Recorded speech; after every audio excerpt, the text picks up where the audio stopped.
backup. We're speaking to Rob Lynn of the classic SONICS, the original Northwest rock and roll band. Please don't call it punk rock, but I do. And Rob, you were telling us the story of Psycho. Tell me the story of some of the other recordings, like specifically Boss Hoss. Boss Hoss, Jerry was reading a Car and Driver magazine, and there was a story in there about a Mustang, and it said, "This is a real Boss Hoss." So he wrote a song. Jerry wrote that from the beginning. So it was about a Mustang. Yeah. Okay. It's painted a turn on red. Was that? Just got myself a new set of wheels. Right. My folks help me Seen the deal. Yeah. Boss Hoss. Okay. Strychnine. What's the story? That came from the tortured mind of Jerry Rosalie. I have no idea where that came from. Come on, was he doing Now- some drugs? Was he doing some rat poison? You can tell. Was he popping pills at least? He's No, like he was. Jerry Lee Lewis guy. He and I were popping these. You guys just drank. The SONICS officially never hit the psychedelic boom, No, never did. and never did like the kind of, well, we're staying up late at the club. Let's just swallow some bennies. No beatnik shit. Nothing Never. like that. Wow. Well, you heard it here, kids. The SONICS. You can't get this hard and this fast unless you give up drugs. Or never try them. Don't try to. Well, except for him, he did a lot of drugs. All right, see?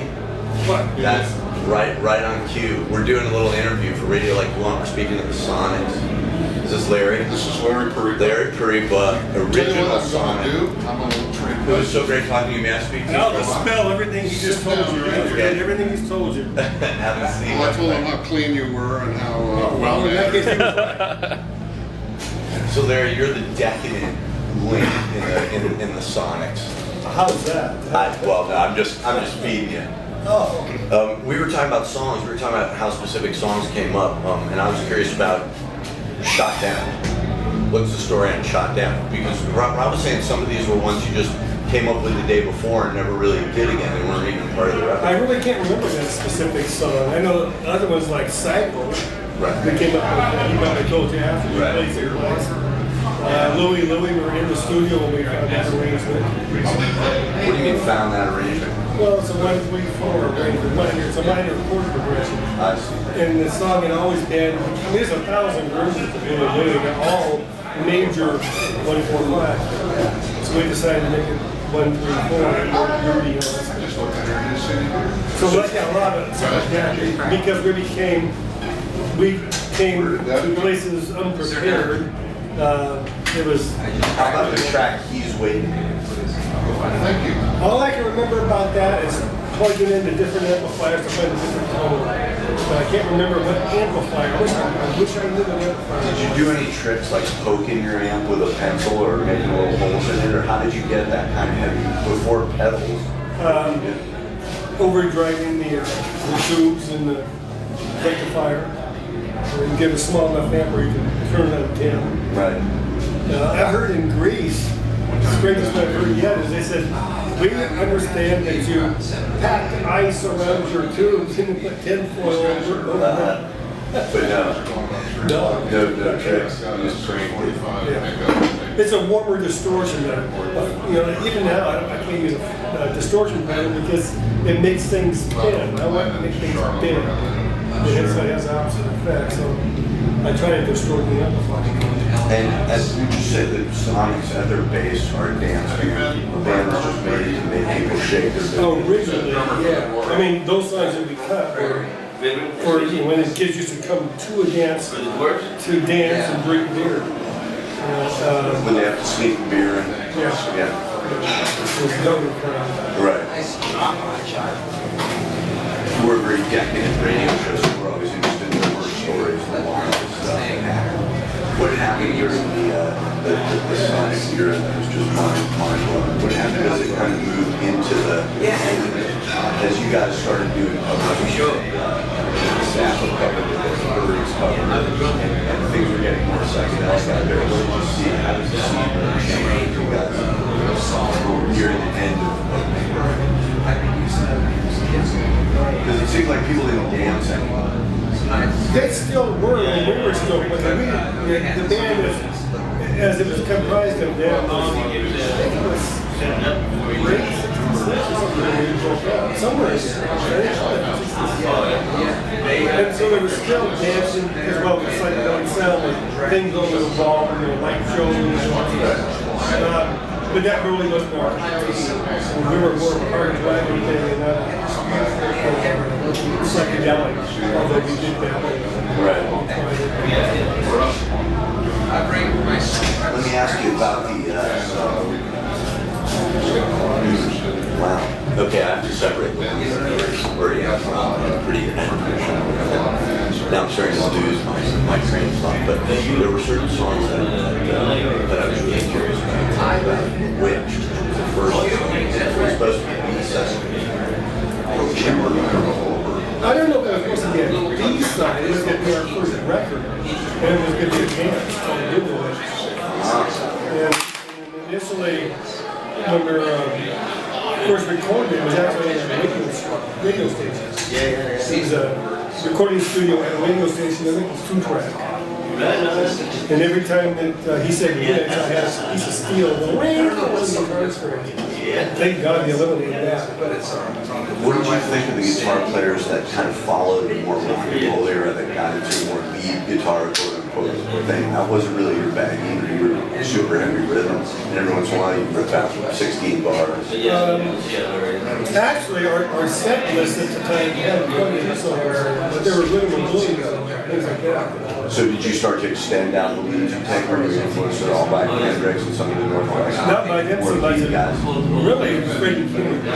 Freddie King. Yeah, he was really influential to all the guitar players in the Northwest of the United States. Did he tour there a lot?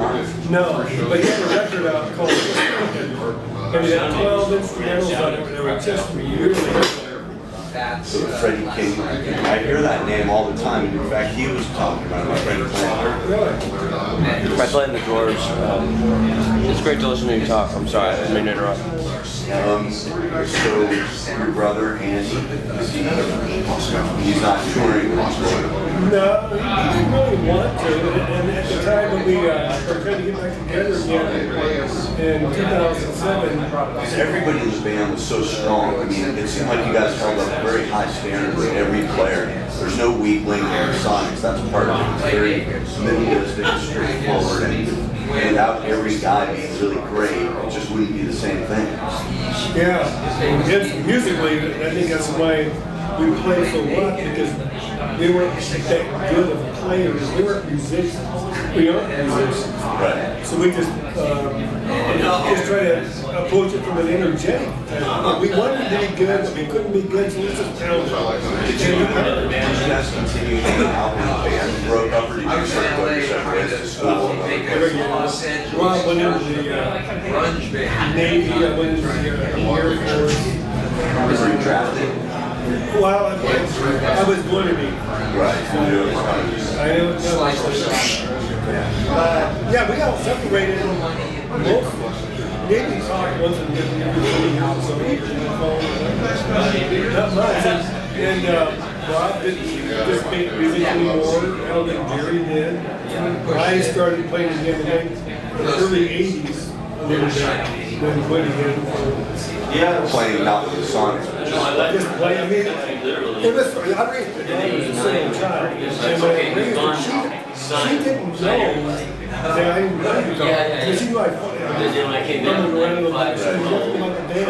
Wow. Until she started reading things every once in a while with a reference to that. And so when we went to New York in 2007, she was 30 years old. And I took her there, and I looked up the stage, and those tears coming forward. Oh, Dad. You got to see Dad in all his glory. These are up there. Wow. It's so great to talk to you. Larry Perry from the Sonics. Can you do me a little, can you say, this is Larry Perry from the Sonics, you're listening to Radio Like You Want? Radio Like You Want? What am I talking about? Just right over here. That's video. This is Larry Perry with the Sonics, and you're listening to Radio That You Want. Radio Like You Want. Yeah. This is Larry Perry with the Sonics. You're listening to Radio Like You Want. Cool. Now, I do a little feature called Guilty Pleasure, where if you have a song that you really hate, but it's been going through your head, and you know what I mean? Like any song that's really terrible. You know, like it could be from an old musical or from something, just some song that is horrible. And it's Roses are red. because you love it. Oh, by Bobby Benny? Yes. Okay, so can you just And then say, any Pat Boone song you want to name. okay. So can you just give me like, guilty. this is Larry from the Sonics, and my guilty pleasure is, and say the name of the song? It's the one. Roses are Yeah, red. something, but it's actually worse than the one by Pat Boone when he was trying to go. He did that terrible cover of Tutti Frutti, Tutti right? Frutti, that's the Okay. one, yeah. All right. I'm sorry, what was So it would be, you know, this is Larry from the Sonics. My guilty pleasure is Pat Boone. This is Larry with the Sonics, and my guilty pleasure is Pat Boone doing Tutti Frutti. Oh, Rudy on Radio Like You Want. Yeah. Hey, how you doing? Jerry Rosley off in the background. The Sonics are my all-time favorite band. I love you guys so much. Thank you. Radio Like You Want. And it's I a didn't wrap. get to stay in the dressing room because I played in the band before, so I don't even have to be a fucking pussy. Yeah, we've never stayed this long Yeah. after a gig ever. This is Yeah. this is that. Dude, I'm just so thrilled to hang out with you guys. Well, you know Making a big